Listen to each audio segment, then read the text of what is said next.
राजेंद्र कुमार दास मुझे जड़े कंट्राक्टर।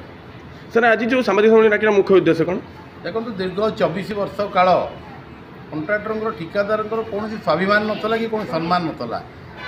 बहुत निष्पेषित अवहेलित बहुत कष्टदायक जंत्रणादायक जीवन यापन से करुले किसी मुष्टिमय न्यस्त स्वार्थ कंट्राक्टर थे जदि आप भुवनेश्वर निर्वाचन मंडली देखिए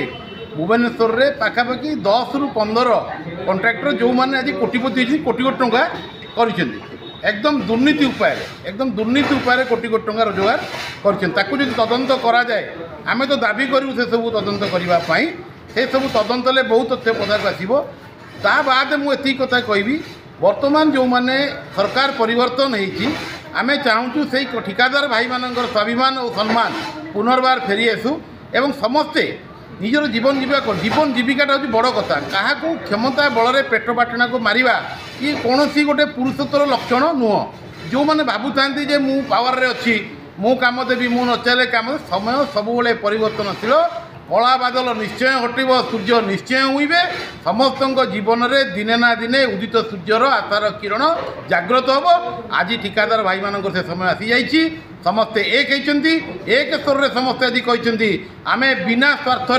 सबू भाई मैंने एक हबू सबू भाई मान स्वार्थ साधन करने शेष रक्तबिंदु जिला पर्यटन लड़ई हेब एवं निष्पत्ति नहीं मुझे 20 वर्ष आगे निष्पेषित जर्जरित होती मो जगह बाड़ी घर सब बिकी देती विजु जनता दलर विधायकों दयारे तेणु आज बिना स्वार्थ मुझे आगे आसी सब भाई मैंने मतलब समर्थन देती सभापति कर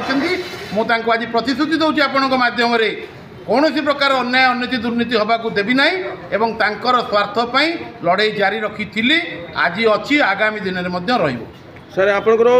ये बाबद नूतन मुख्यमंत्री कि नूतन मंत्री सब आप प्रस्ताव देले निश्चित भाव में आम बहुत किसी प्रस्ताव रखीचु ठिकादार भाई मान भर आलोचना है पूर्त मंत्री बहुत पॉजिटिव आमर जे पृथ्वीराज हरिचंदन महोदय अच्छा आईन मंत्री अच्छा वर्क मिनिस्टर अच्छा एक्साइज मंत्री अच्छा से बहुत पॉजिटिव सी जो दिन हेले से दिन विभिन्न डिपार्टमेंटर कार्य समीक्षा रिव्यू मीटिंग हम ये अन्याय और दुर्नीतिर पेढ़ी निश्चिंत खोल और आगामी दिन में आम सब ठिकादार भाई मैंने एकाठी भेटा सौहार्दमूलक वातावरण जीवु और निजर रिवांस रखू आशा तो निश्चिंत अच्छी से सब से पूर्ण कर भुवनेश्वर ठिकादार संघ आम करूँ आगामी दिन ऑल ओडिशा के डाकू आज गोटे सर्ट नोटिस आम जाना चाहूँ प्रकृत में ठिकादार मैंने निष्पेषित होती ना ना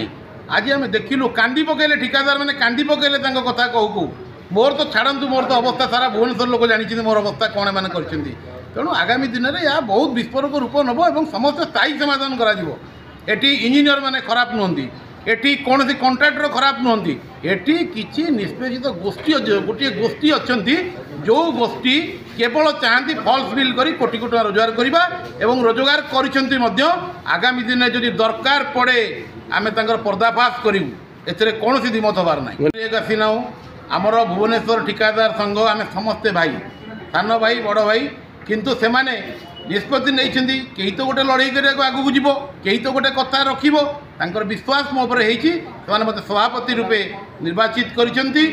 सर्वसम्मति क्रमे कर तेणु मुझे भरोसा भी दूसरी से भरोसा तुटिया देवी ना संपादक आमर जो संपादक अच्छा संजीव मिश्र ये सान भाई अच्छा उपसभापति प्रशांत महांती आम पूरा निष्पत्ति नहीं सारीचु विगत दिन में जो आश्वासन होता बिक्री होते किंतु ये जो आश्वासन आज हवा को जाऊँचे ये बिक्री नुह आपणकर आम लिखिदे not for sale plot for sale आम पाखे ना आगामी दिन आप देखिए यही ठिकादार भाई मैंने कहे निस्वार्थ भाव में लड़ाई कर 20 वर्षर ये कंट्राक्टर आज भी लड़ाई तार जारी रखी ठिकादार भाई मैंने लड़ाई जारी रख आम बर्तमान भावा आज जून 4 तारिख भावुँ कला बादल कम कर बहुत उपेक्षित होती जो कथा होता से कथा बहुत प्रकार कार्यक्रम बिल बहुत से कथा को आम पूर्ण भाव आम नेता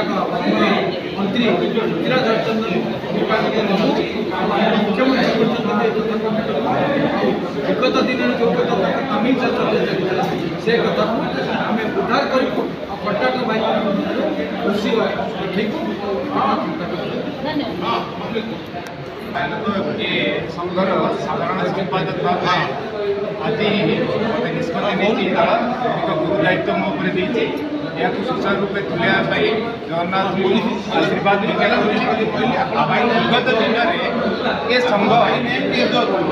बहुत अवहेलित होता कम पाऊन डिविजन बुरी बुली घर को फेरुले कि कम पाऊन बार दुआर सुंडी पिंडा होते किंतु मुष्टिमेय किसी कंट्राक्टर को कम दिया विरोध में आज ये एक होती सरकार परिवर्तन होती गोटे सरकार लोकाभिमुखी सरकार समस्त सदस्य विश्वास और भरोसा अच्छी ये सरकार आगामी दिन में कंट्राक्टर मानक समस्त को समान रूप से देखा समस्त को कम मिल विश्वास सहित आज आम